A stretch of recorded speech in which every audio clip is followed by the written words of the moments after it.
अध्यक्ष महोदय, यस, ये तय है, प्लीज बैठिए ना। अध्यक्ष महोदय, कश्मीर के वर्तमान हालात पर चर्चा करने के लिए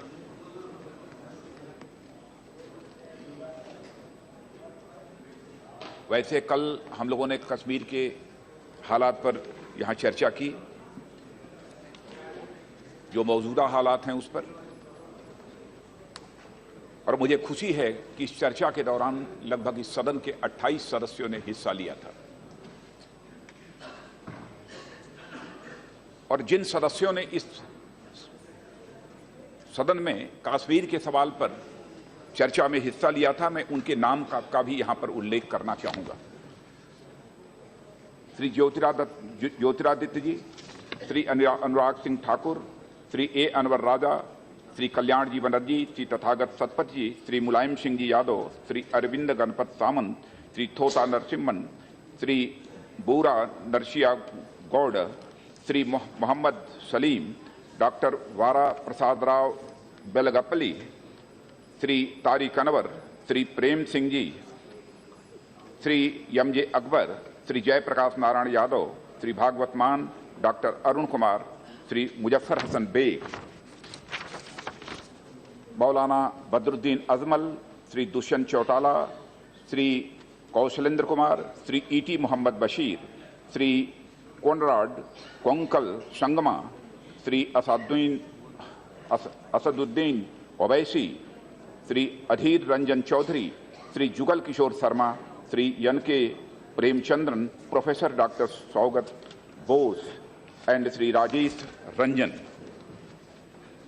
अध्यक्ष महोदया, मैं ये कहना चाहूंगा कि जिन भी माननीय सदस्यों ने अपने विचार व्यक्त किए हैं, मैं सबसे पहले उन सभी के संबंध में के प्रति मैं अपना आभार व्यक्त करना चाहता हूं। इसके पहले राज्यसभा में भी कश्मीर के मौजूदा हालात पर चर्चा हुई है, और राज्यसभा में कश्मीर के मौजूदा हालात पर जो चर्चा हुई और उसके बाद लोकसभा में इस मुद्दे पर जो चर्चा हुई है, अध्यक्ष महोदया, मुझे बहुत ही सुखद अनुभूति हुई है।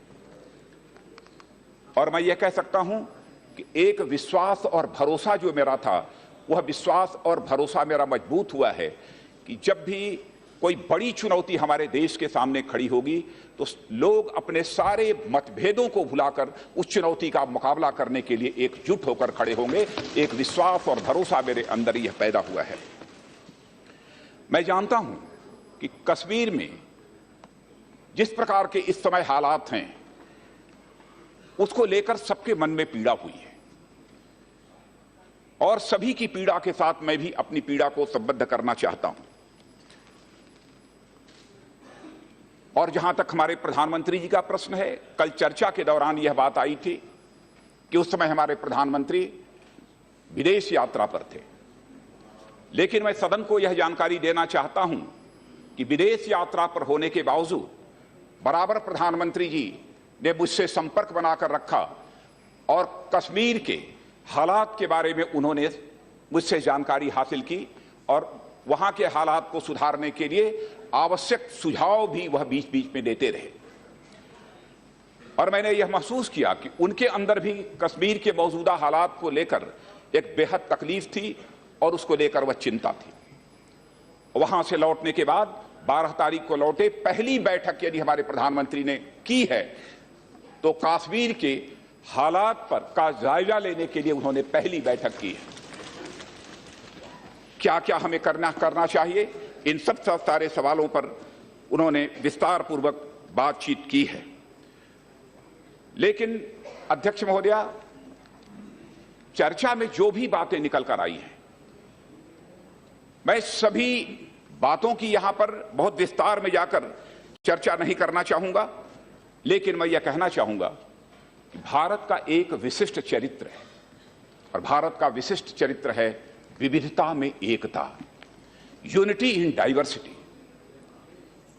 चाहे वह राज्यसभा हो, चाहे यह लोकसभा हो, चाहे हमारा यह देश हो, यहां पर विभिन्न प्रकार के भाषा बोलने वाले लोग, विभिन्न धर्मों को मानने वाले लोग, विभिन्न प्रकार के बोलने वाले लोग विभिन्न प्रकार के खान पीन वाले लोग भारत देश में मौजूद हैं और उनके प्रतिनिधि के रूप में भारत की संसद में लोग यहां मौजूद हैं।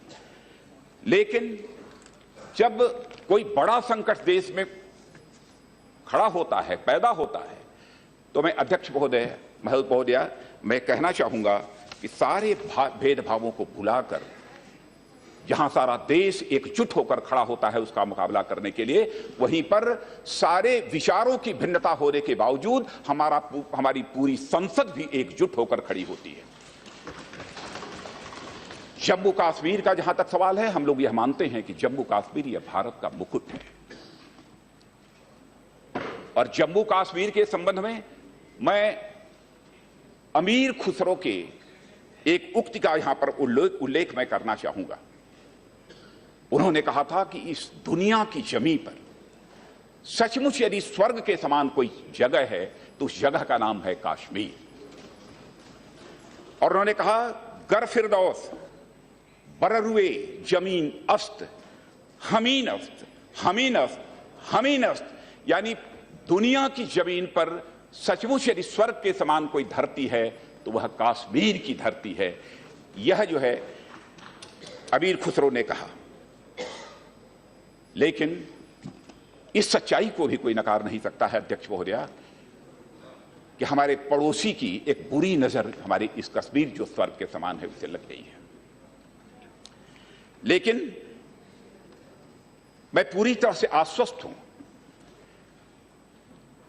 संसद के दोनों सदनों के माननीय सदस्यों के मूड को देखने के बाद कि जो हमारे कश्मीर का एक गौरव पुराना रहा है, जो कश्मीर की एक शोहरत रही है, उस गौरव और शोहरत को पुनः बहाल करने में हम निश्चित रूप से कामयाबी हासिल करेंगे। इस हकीकत को कोई नकार नहीं सकता है कि आज कश्मीर के जो हालात हैं उनको बिगाड़ने में यदि किसी की अहम भूमिका है तो हमारे पड़ोसी की भूमिका है, इसको कोई नकार नहीं सकता है अध्यक्ष महोदया। और वह हमारा पड़ोसी जो कि मजहब के नाम पर भारत के विभाजन के बाद जो हमसे अलग हुआ था, हम लोगों ने सोचा था मजहब के नाम पर भारत के विभाजन की मांग की जा रही है, शायद मजहब के आधार पर भारत का विभाजन हो जाए और सब लोग अपने अपने तरह से अपनी जिंदगी जिएंगे और जो भी मुल्क मिलेगा उस मुल्क के विकास के लिए वह जो कुछ भी हो सकता है वह करेंगे। वैसे मैं जानता हूं कि मेजॉरिटी उस समय की हिंदुस्तान की यह नहीं चाहती थी कि भारत का यह विभाजन होना चाहिए, लेकिन भारत का विभाजन हुआ। लेकिन उसके बावजूद आज हमारा पड़ोसी किस प्रकार की नापाक हरकतें कर रहा है, भारत को डिस्टेबलाइज करने की कोशिश कर रहा है। और मैं दो टूक शब्दों में कहना चाहता हूं कि भारत में यदि आतंकवाद है तो वह पाकिस्तान के द्वारा स्पॉन्सर्ड आतंकवाद है अध्यक्ष महोदय। और वह पाकिस्तान जो मजहब के नाम पर बना था, हमसे अलग हुआ था, अपने मजहब के लोगों को भी एक साथ नहीं रख पाया और उस पाकिस्तान के दो टुकड़े हो गए। और आज पाकिस्तान की हालत ऐसी है कि वहां के हर तंजीमों के बीच बराबर घमासान चलता रहता है, हर इलाके में बराबर घमासान चलता रहता है। आज अपने हालात को सुधारने के बजाय वह पाकिस्तान भारत को डिस्टेबलाइज करने की अपनी तरफ से बराबर कोशिश कर रहा है। शायद उसकी यह कोशिश है कि उसकी जो विफलताएं हैं उन विफलताओं की ओर से वह सारी दुनिया का अटेंशन डाइवर्ट कर सके। और मैं बतलाना चाहता हूं, भारत में रहने वाले हमारे मुस्लिम जो भाई हैं, इस्लाम को मानने वाले जो लोग हैं, पाकिस्तान को उनकी चिंता करने की जरूरत नहीं है। और मैं कह सकता हूं कि जब भी कोई संकट की घड़ी आई है तो हिंदुस्तान का हिंदू रहा हो, मुसलमान रहा हो, ईसाई रहा हो, सिख रहा हो, सभी एकजुट होकर खड़े हुए हैं उसका मुकाबला करने के लिए और उन्होंने कामयाबी भी हासिल की है।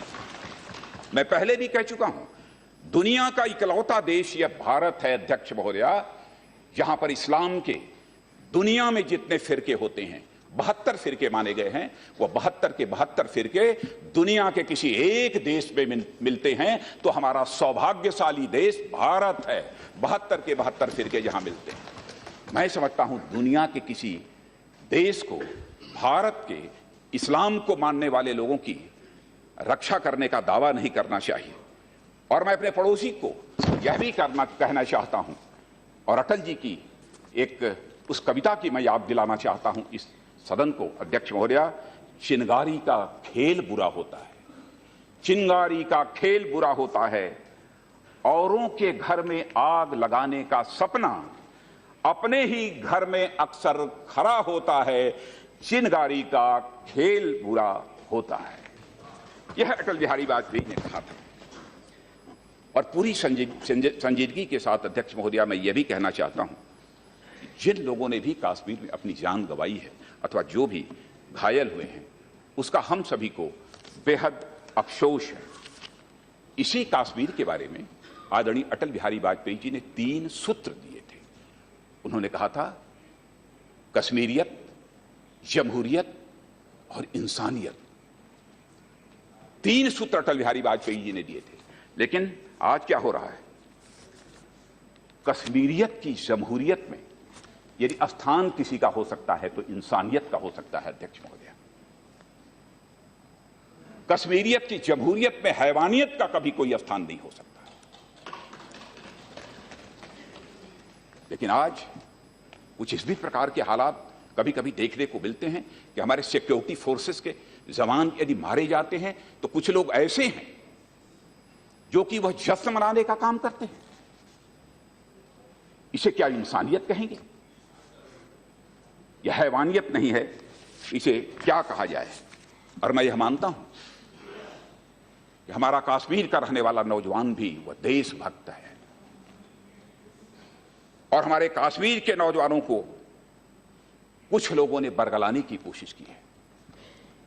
लेकिन ये हम लोगों की जिम्मेदारी है कि हमारे जिन कुछ नौजवानों को कश्मीर में लोगों ने बरगलाने की कोशिश की है, तो हम उससे उन नौजवानों को अलग करें,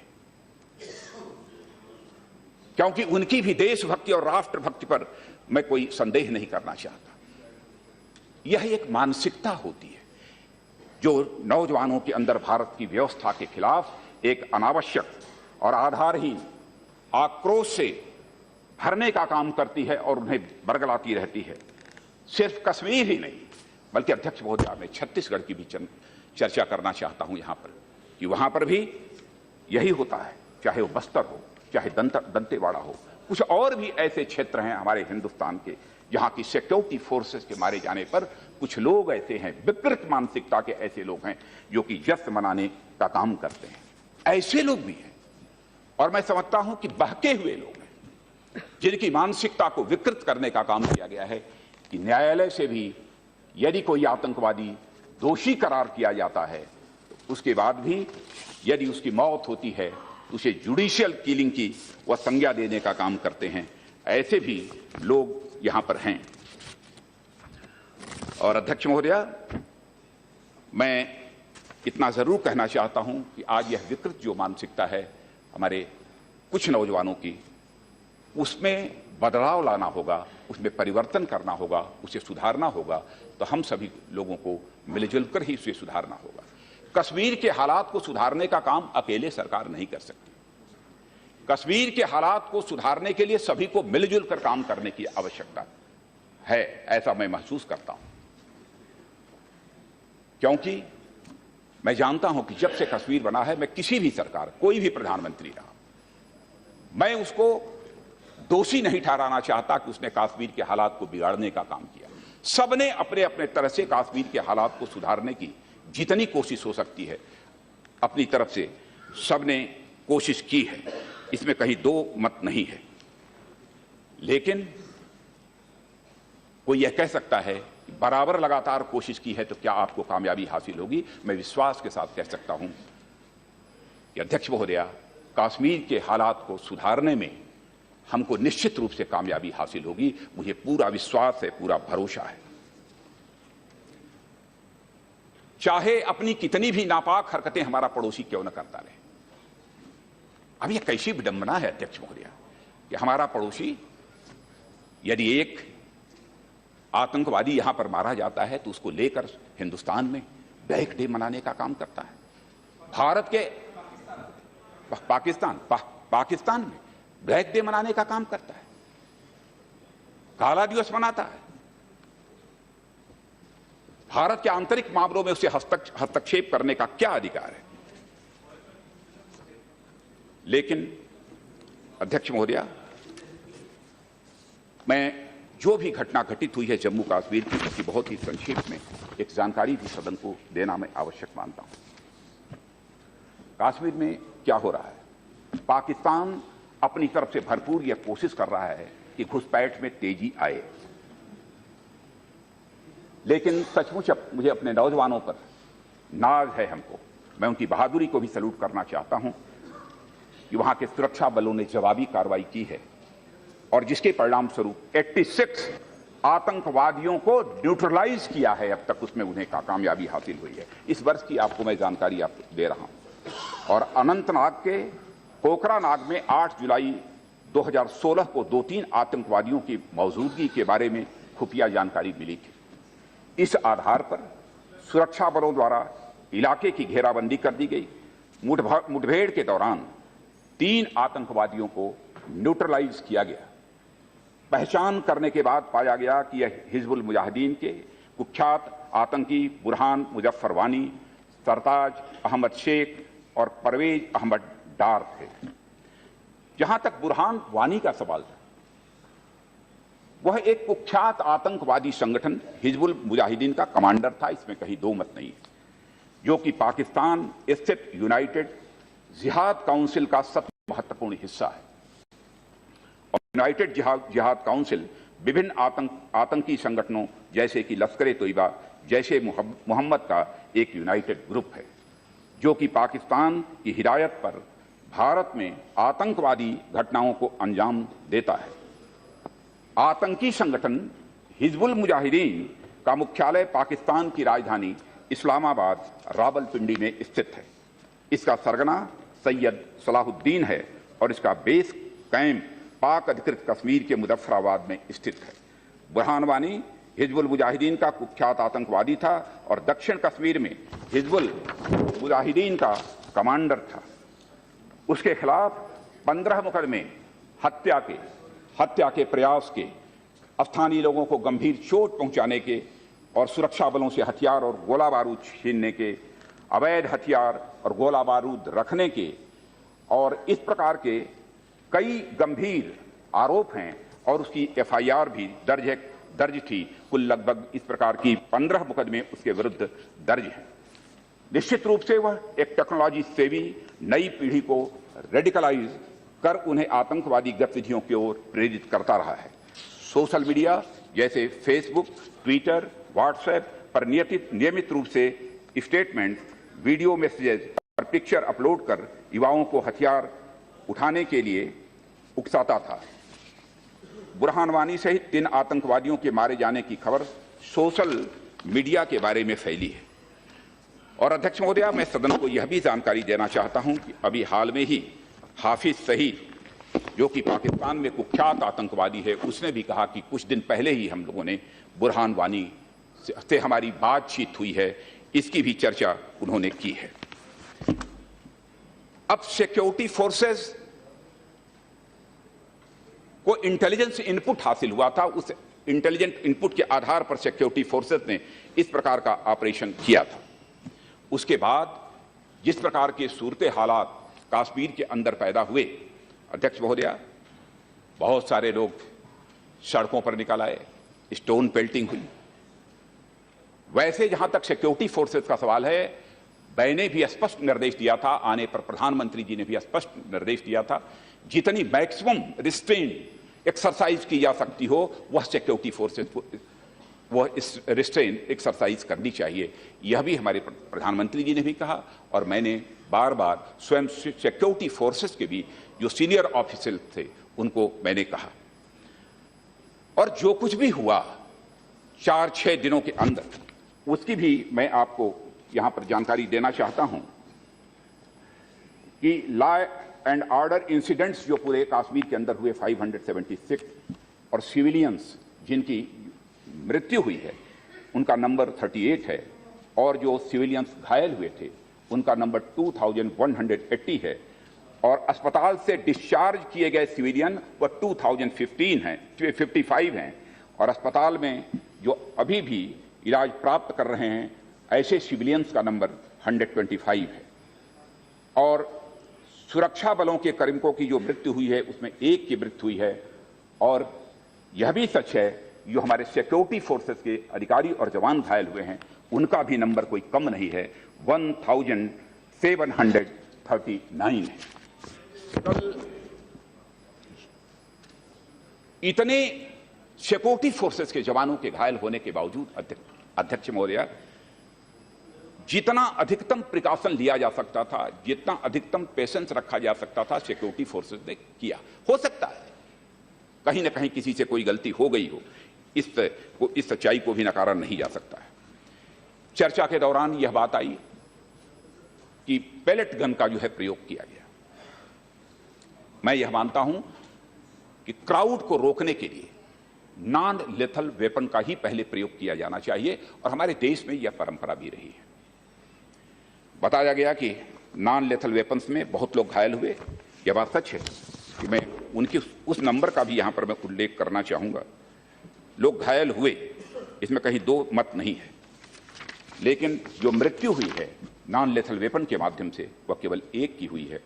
और घायल जिनके आंखों में चोट लगी है उनका नंबर लगभग 53 है और जिसमें से 23 लोग हैं जिनके की एक आंख में जो है चोट लगी है। लेकिन यह पेलेट गन का प्रयोग पहली बार हुआ हो ऐसा नहीं है अध्यक्ष महोदय, इसके पहले भी पेलेट गन का जो है प्रयोग हुआ है क्राउड को रोकने के लिए, और यह 2010 में हुआ है।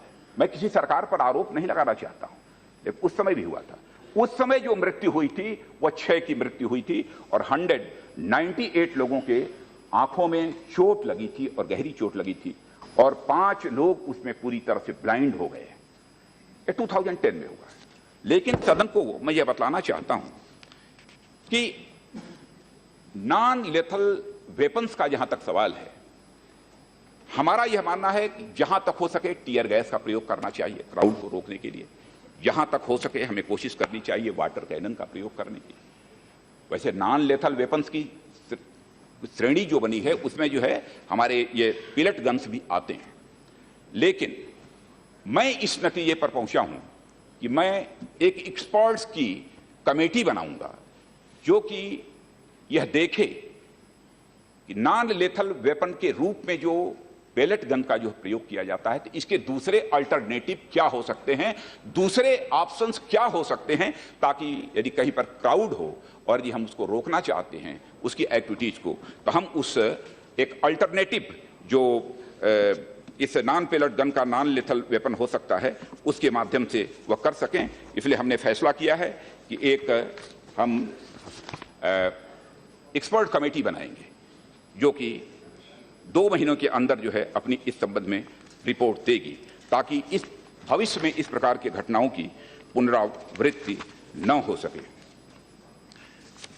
जम्मू कश्मीर में आतंकवादी कुछ घटनाओं की भी मैं यहां पर जरूर चर्चा करना चाहूंगा, क्योंकि कल यह बात आई थी, कई माननीय सदस्यों ने यह सवाल खड़ा किया था कि टेररिस्ट इंसिडेंट्स बढ़े हैं इधर। लेकिन उन आंकड़ों को भी मैं सदन के समक्ष रखना चाहूंगा। जहां तक इंसिडेंट्स का सवाल है, 2012 में टेररिस्ट इंसिडेंट 220 हुए थे, 2015 में 208 हुए हैं और अब तक 152 टेररिस्ट इंसिडेंट्स हुए हैं। सिविलियंस जो मारे गए 2012 में उनका नंबर 15 था और 2014 में 28 था और 2015 में 17 था और अब तक जो सिविलियंस मारे गए हैं उनका नंबर 5 है। इस घटना के पहले की मैं बतला रहा हूं, टेररिस्ट के द्वारा जो हुआ।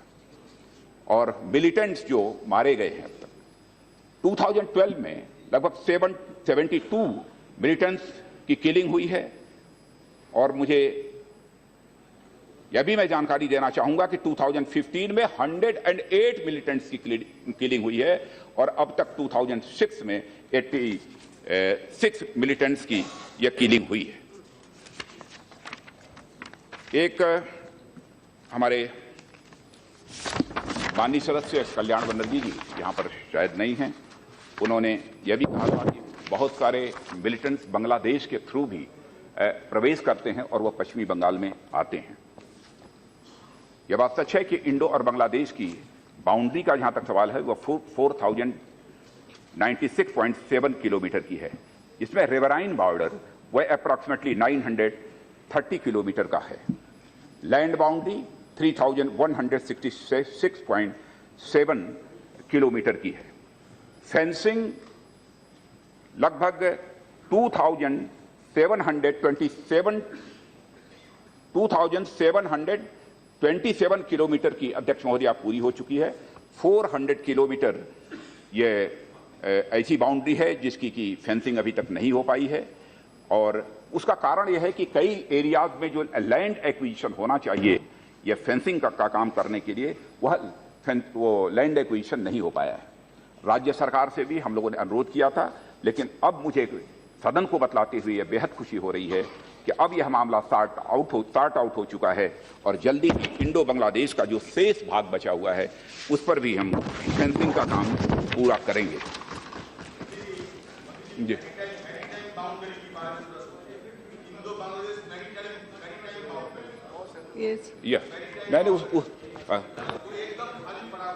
मैंने उस मामले को भी हम लोग देख रहे हैं। और अध्यक्ष महोदय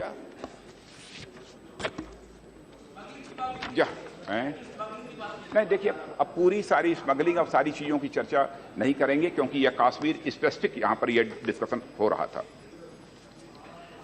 इतना मैं कहना चाहता हूं कि कभी कभी यह जनमत संग्रह की बात हुई। कल ज्योतिरादित्य ने रायशुमारी की बात कही थी। नहीं, उन्होंने मैं ये नहीं समझ पाया रायशुमारी क्या नहीं है ना। नहीं, बस वैसे ही मैंने पूछा कर दिया। अच्छा, क्लैरिफिकेशन दे दिया। संवाद और चर्चा की बात की है रायशुमारी। वेरी गुड, बहुत अच्छा संवाद और चर्चा। लेकिन मैं समझता हूं कि वह बहुत अच्छा, धन्यवाद। यह सब सारी चीजें पूरी तरह से आउटडेटेड और इररिलेवेंट हो चुकी हैं। कुछ माननीय सदस्यों ने कहा कि एक पार्लियामेंट्री टीम वहां पर भेजनी चाहिए ताकि वहां के लोगों के साथ संवाद कर सके और वहां के हालात को सामान्य बनाने की दिशा में वह प्रयास कर सके। मैं सदन को यह जानकारी देना चाहता हूं अध्यक्ष महोदय कि इस संबंध में जम्मू कश्मीर के मुख्यमंत्री महबूबा जी से भी हमारी बातचीत हुई है। उन्होंने कहा थोड़ी स्थिति सामान्य होने के बाद तब मैं स्वयं दिल्ली आ रही हूं और इस संबंध में बातचीत करूंगी, क्योंकि मैंने स्वयं अपनी भी इच्छा व्यक्त की थी कि मैं कश्मीर आना चाहता हूं और कश्मीर में गवर्नर हाउस में नहीं रुकूंगा बल्कि किसी गेस्ट हाउस में रुककर कश्मीर के लोगों के साथ मैं सीधा संवाद स्थापित करना चाहता हूं। यह मैंने स्वयं अपनी तरफ से इच्छा व्यक्त की, तो उनका यही आग्रह था कि मैं कुछ ही दिनों के बाद दिल्ली आ रही हूं और आपसे बातचीत करने के बाद यह अच्छा होगा कि आप कश्मीर आएं और लोगों के साथ संवाद स्थापित करें। तो मैं समझता हूं कि 1-2-3 दिन के अंदर उन्हें आना चाहिए। आज ऑल पार्टी मीटिंग कश्मीर में उन्होंने बुला रखी है।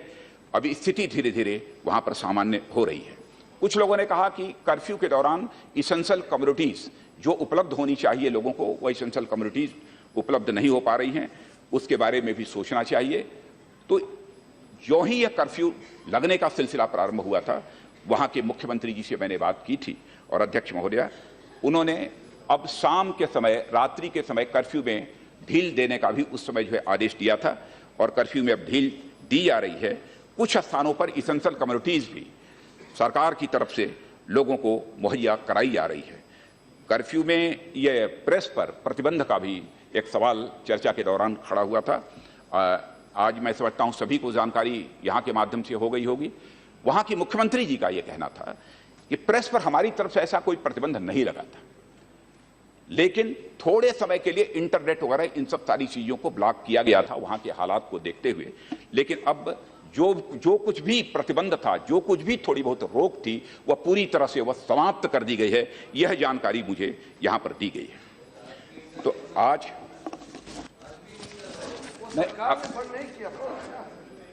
जो सरकार ने नहीं बंद किया है, इसलिए अध्यक्ष महोदय साथ ही यह भी कहा गया कि इंटरनेट के ऊपर बहुत सारी चीजें जो है इस समय पोस्ट की जा रही है।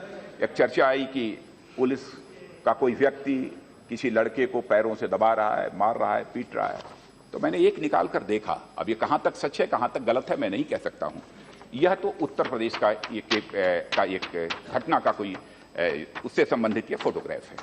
अब उसको भी वहां पर जो है वायरल कराकर लोगों के अंदर एक उत्तेजना पैदा करने की यह कोशिश की जा रही है। बहुत पहले की कोई घटना है, उसका है, क्योंकि उस संबंधित अधिकारी को भी मैं अच्छी तरह पहचान रहा हूं, यह घटना वही की है। तो तरह तरह की अफवाहें फैलाकर वहां के नौजवानों को लोग बरगलाने की कोशिश कर रहे हैं, लेकिन मैं सदन को विश्वास दिलाना चाहता हूं कि आप सभी के सहयोग से जम्मू कश्मीर के हालात को सामान्य बनाने में हमें निश्चित रूप से कामयाबी हासिल होगी।